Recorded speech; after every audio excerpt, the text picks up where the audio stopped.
What's up, it's Mitch the Klein here. Welcome to another video. In this video I'm going to be talking about the other original of my Blindness EP, which came out on Weiter. The track is called Trial and Error, and in this video I will be going a lot more in depth than the previous one from Blindness. And I will show you how I created certain things in this track.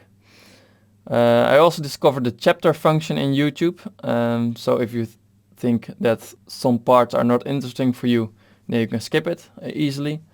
And I recommend watching it with headphones or on good speakers so you can experience the sound in the best way possible.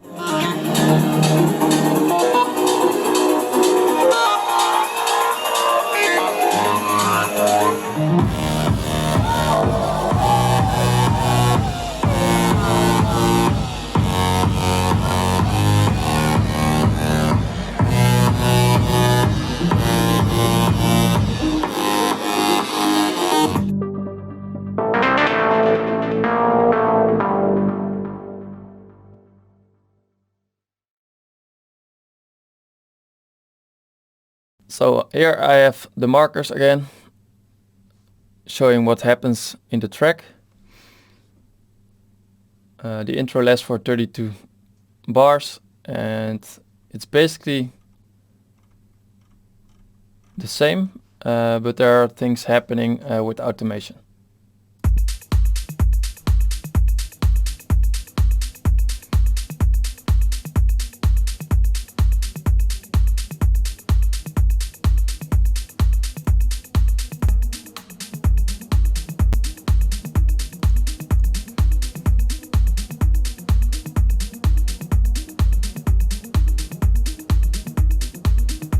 So you can see the automations right here, right here.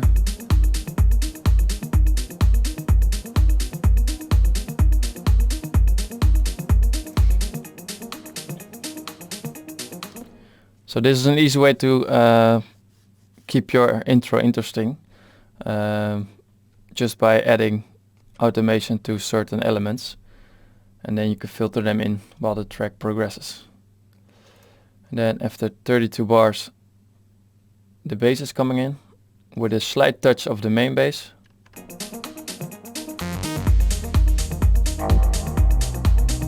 A bass step.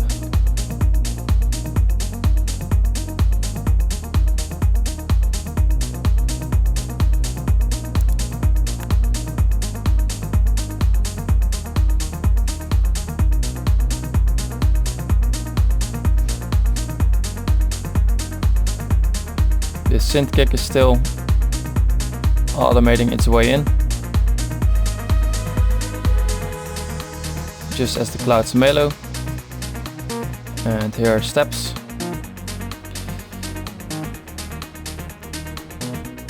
So at 49 the break starts and lasts for 16 bars.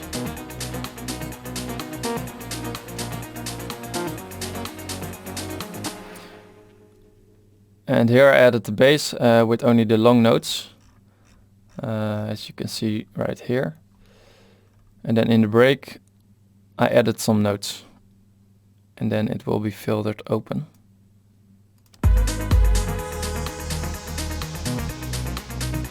And a lot of automation is going on to create a little tension.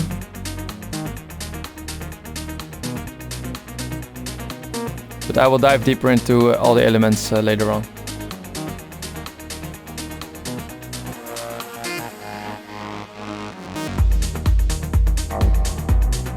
Then at 6.5 the drop, where you can hear a certain synth step coming in.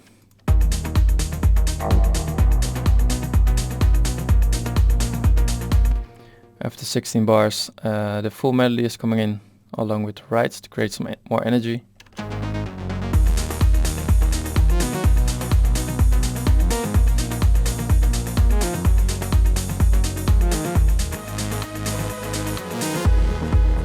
And taking it down with this stripped part,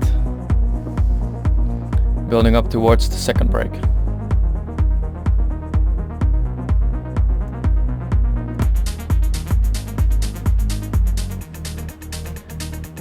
Kicks are gone in the second break.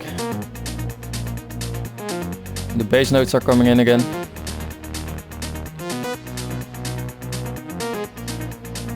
Also a lot of automation going on.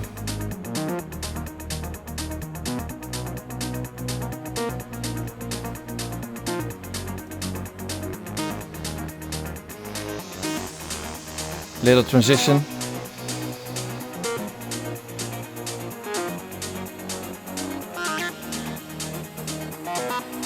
Building towards the drop.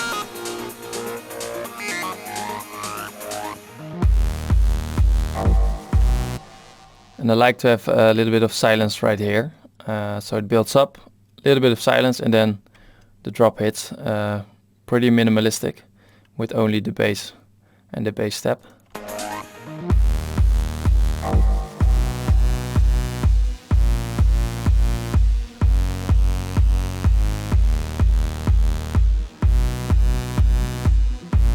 In an earlier version I had all the elements in the drop, like the hi-hats, the percussion and stuff, to create the energy right when the drop hits. But after talking to Oliver Weiter, the label boss, we decided to make this very minimalistic, so in the clubs it would create much more impact. And I'm very happy with the end result. So what happens more in the break is there's a second arpeggiator incoming, and this one is higher pitched. So in the second drop you can hear some new things, which are pretty subtle.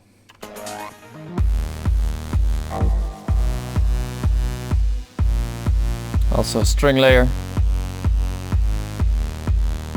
which I will showing you later on.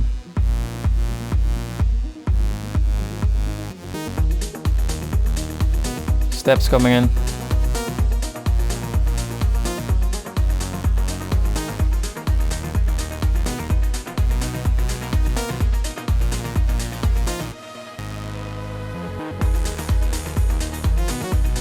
And here's the full bassline melody again.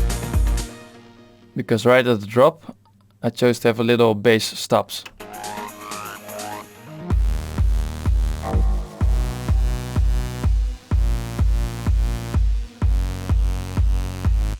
Otherwise you get like those really long bass, and I already had that in the most of the track.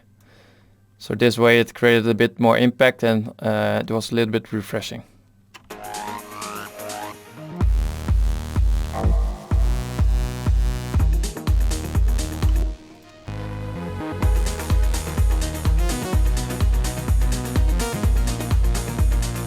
And here you can see the MIDI notes of the bass. So here's the full melody, and here it was with those stops.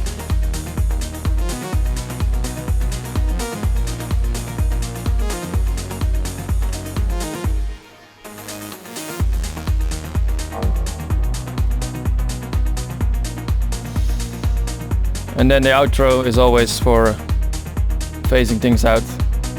I always try to do it with a lot of automation, so it fades out really smoothly. And it lasts for 1.5 minutes. This is the kick, and if you see my other videos, then you know that I'm using kick 2 for this. So if you want to know how it works, then you can check out the tutorial I made especially for this program. And for the hi-hats I used a transient processor. I automated the release, and it's a great way to introduce new parts of the track. For example, towards the break.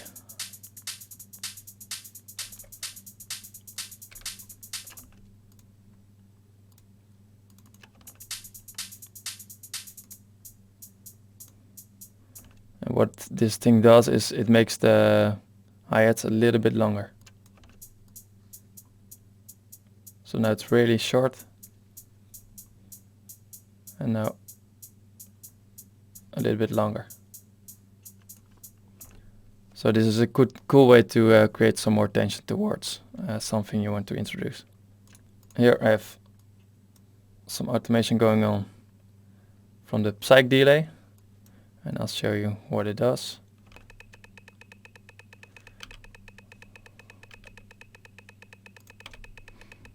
So I have two samples that have like a rolling pattern.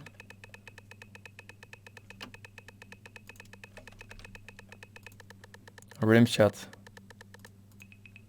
and a woodblock. And I panned the woodblock so it creates a kind of movement. And I gave the woodblock a Valhalla space modulator, which makes it a little bit more moving, kind of. Now it's pretty static, but with the Valhalla space modulator,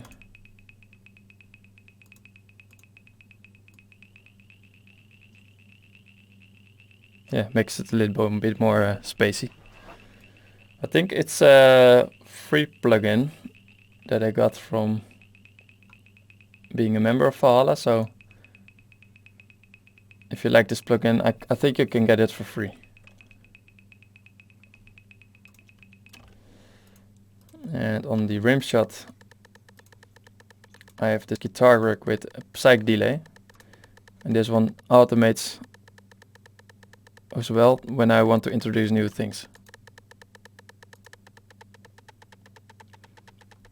So the wet is increasing and the delay time is increasing.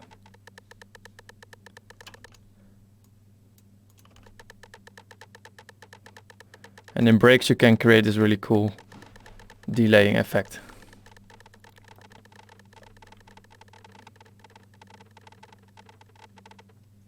I have some perk right here.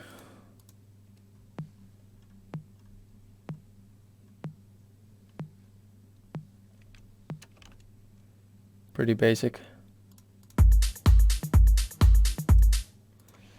And here we have the shakers.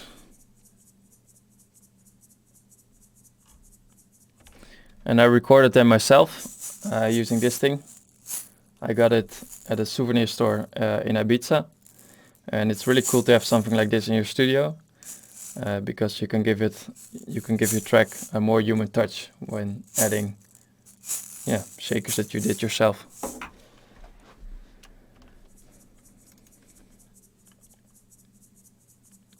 I made sure they were sterilized. Did some EQ, also transient processor. And I automated the filter, as you can see right here.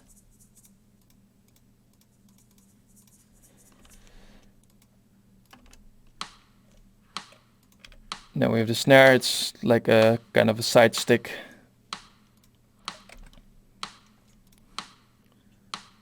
Some basic processing. And then the rights.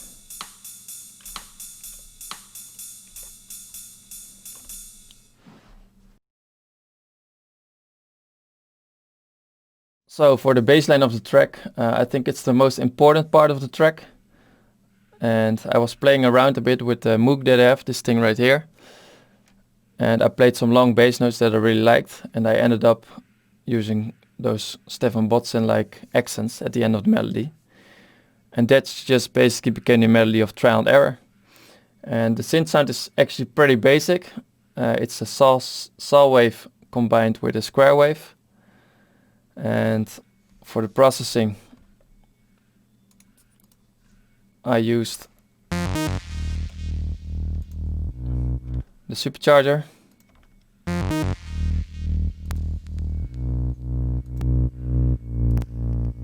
Compressing it a little bit. Some reverb. And some delay.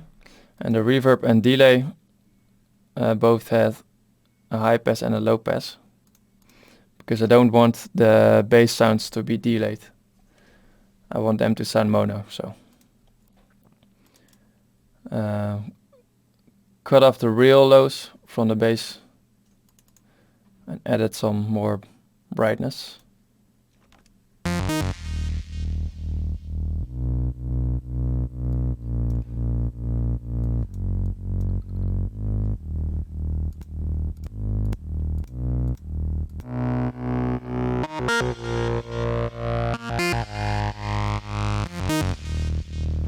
So when it's playing the high notes, you can hear that the delay and reverb are doing their thing.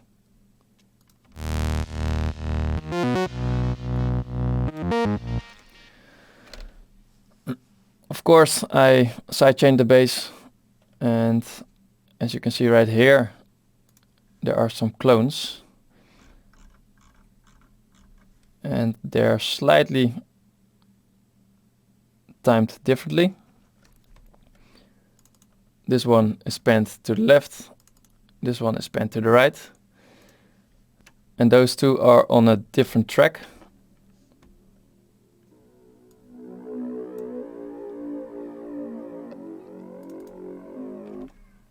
I got rid of all the low frequencies because I don't want these layers to interfere with the other bass. Some distortion, a little bit of phaser to make them move a bit.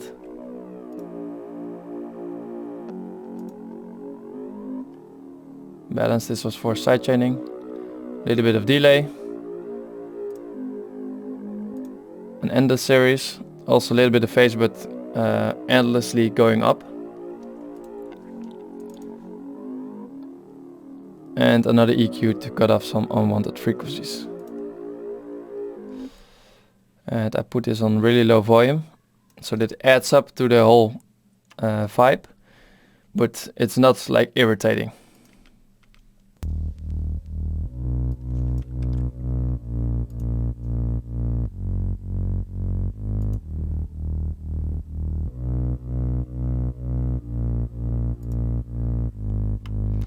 So they give it a little bit more depth.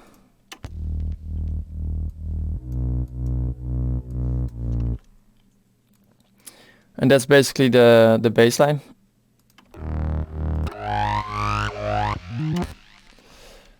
Then here I have a bass stab.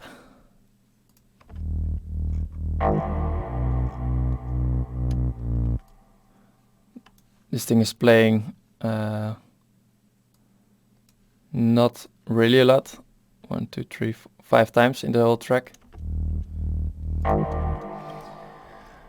So this bass step is actually a sample that I recorded myself. And it's from a bass sound in Zeta. It's a plugin. And I bounced it because when I don't want to use a certain plugin anymore, it saves some CPU, and that can be good for your workflow. I processed it.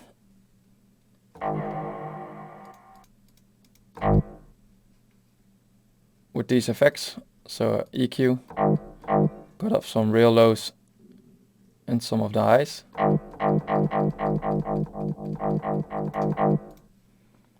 Transient processor. I increased the attack to the max. Gives it that dirtiness.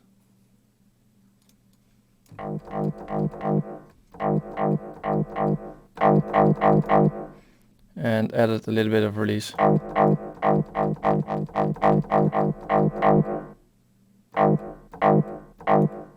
To make it a little bit more fat. Of course some reverb. And here I created some metallic sounding reverb. And then I put a Valhalla room reverb on it as well, which was a little bit more big room. So metallic one, big room, and combined.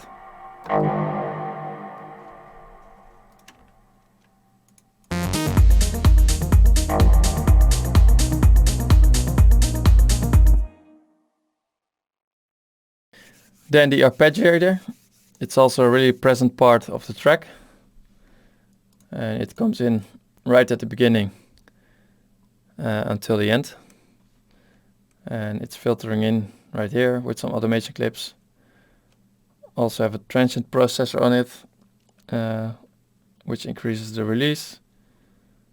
And some reverb to create a bit more tension before the drop. But this ARP has some processing going on. And this is how it sounds standalone.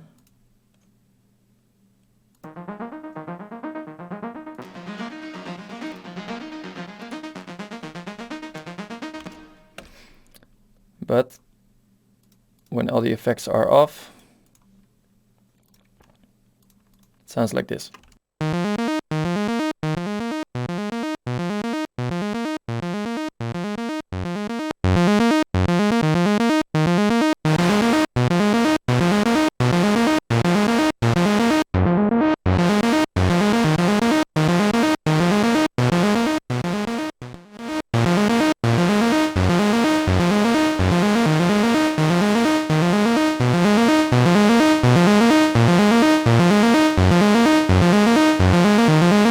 So this is the raw audio coming from the Moog, which I recorded. And then I put a guitar rig on there to make it a little bit more gritty.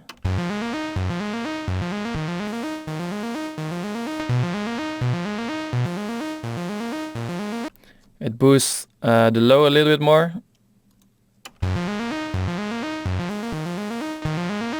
And it gets rid of some of the really high frequencies. Then a pancake to make it move from left to right.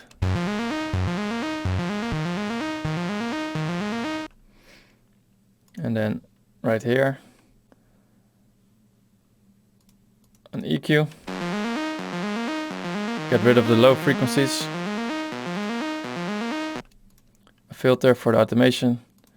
A reverb also for the automation. This thing was also automated. For the balance is for the sidechain, but the most important part of this ARP is the gross beat. That's a plugin that only Fruity Loops has. And what this thing does for the ARP is this.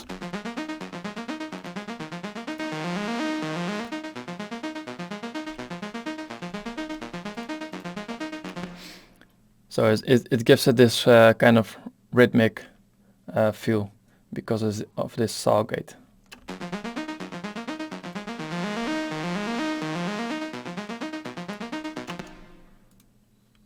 So that's what I really liked about this ARP.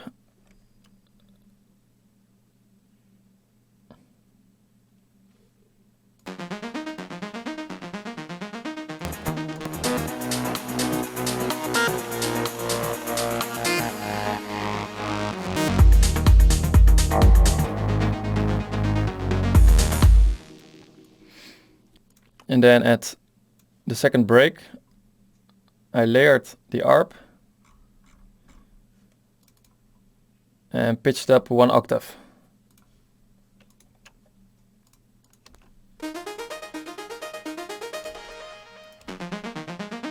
So the original and the high pitched.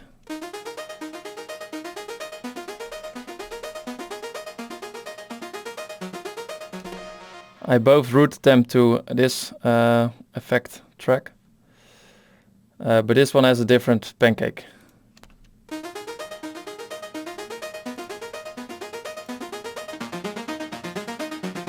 So they're really playing with each other, moving around.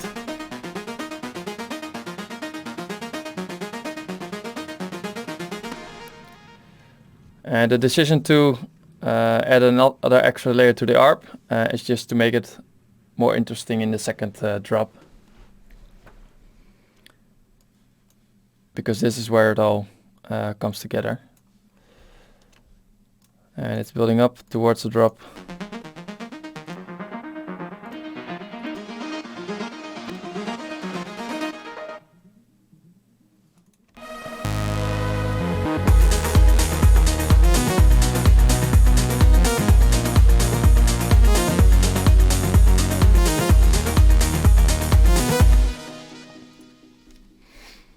So that's the process of the ARP.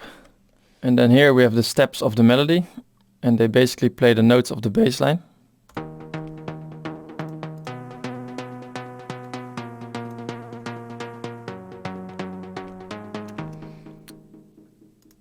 And the sound is from Sam from Arturia. And I automated the attack from this sound.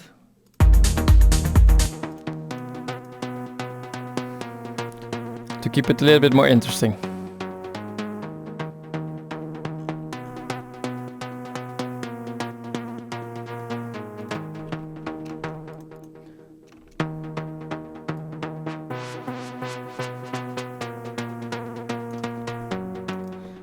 What I did for processing is some EQ.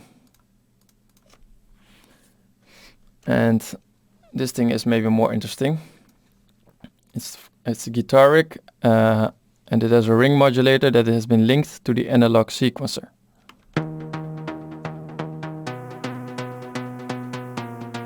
So this FM knob is changing constantly. And this gives it that, this imperfection. Here we have this crazy sounding pad synth, whatever it is, that I use to introduce new things. For example, here for the break, here for the second break or the strip part, and here it introduced the full melody again.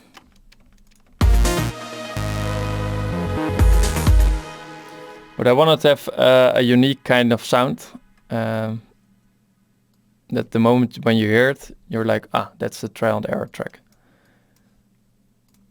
And this sound is from Arturia's Matrix. Processing wise, I only boost like the signal a bit, not really complex stuff.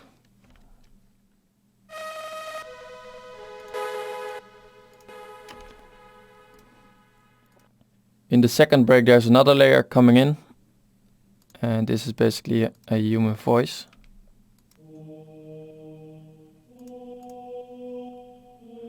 Playing the notes of the bassline.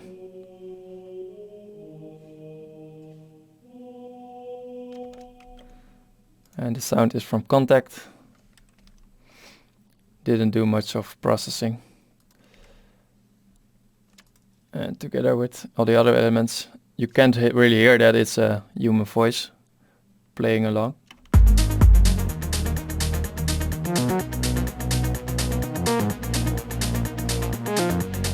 But for me, this gives it a little bit more warmth to the track.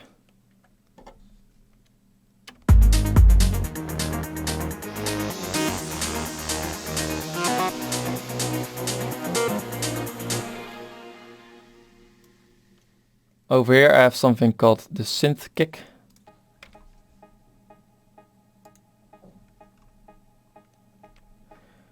And it's basically a layer of two notes which play alongside the kick, which gives it a little bit more depth as well.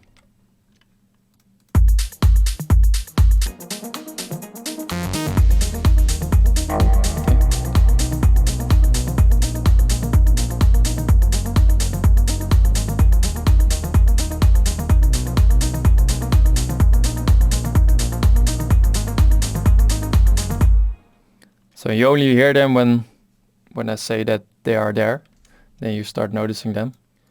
But for me it adds up to the whole atmosphere of the track.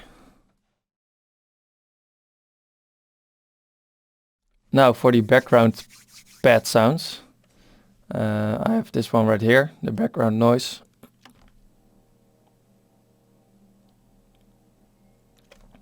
It's on really low volume.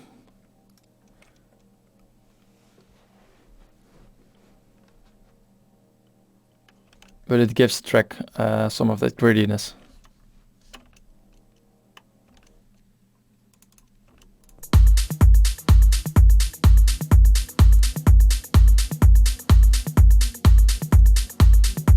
And I like to have those kind of things in the background of my track. But the most important pad is this one, called the Clouds Melody.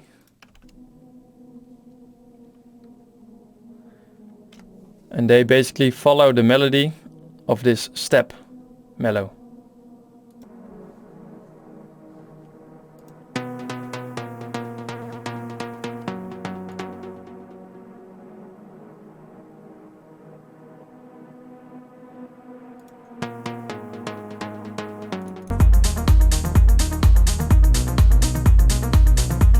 But when you remove them, you instantly hear the difference.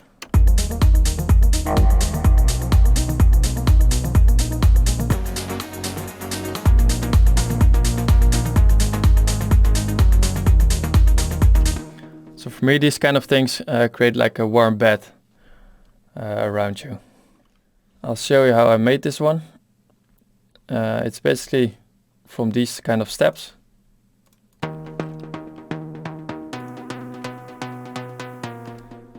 And then I added a replica XT from Native Instruments. And there's this preset called Clouds.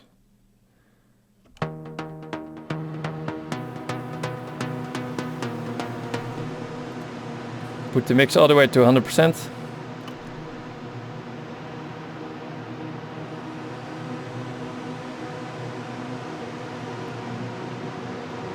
Make it a little shorter.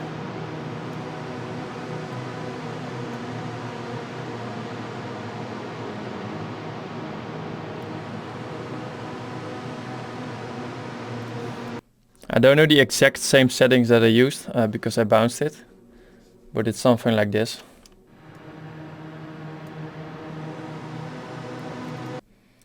And then I recorded this with Edison and stitched it together. And this is the pad of the track. And now for the last part of the track, the mixing and pre-master. And what I always like to do when I start creating a track is to instantly process the sounds that I use, because I want to hear how it could sound in the end result. So I give every element its own track, and then I process all of them with mostly EQs, reverbs, you know the drill. And then I start tweaking them a little bit, volume wise, make them stereo. As you can see right here, this is the stereo separation tool, but also plugins like this one. And then at the end, I already did it right here, but then I select all the tracks that I used, and I lower the volume down until the most busiest part of the track, that's somewhere right here, will be somewhere around -6 dB.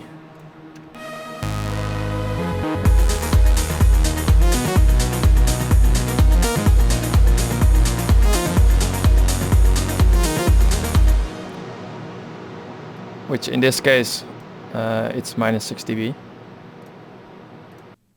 And then I export it to WAV, and then it's ready for mastering. So this was the walkthrough video of my track Trial and Error, which was released on Weiter. I hope you find it interesting. I hope you like the track, and I hope you get a good insight of how the track was built up. And if you like the track, please give it a like on whatever streaming service you use, because that helps me boost the algorithm. And if you haven't subscribed to the channel yet, please do so, because I noticed that over 90% of the people are watching that are not subscribed, and more videos are coming very soon. So if you want to learn more about music making, then hit that subscribe button. Thanks for watching, and I'll see you very soon. Bye bye.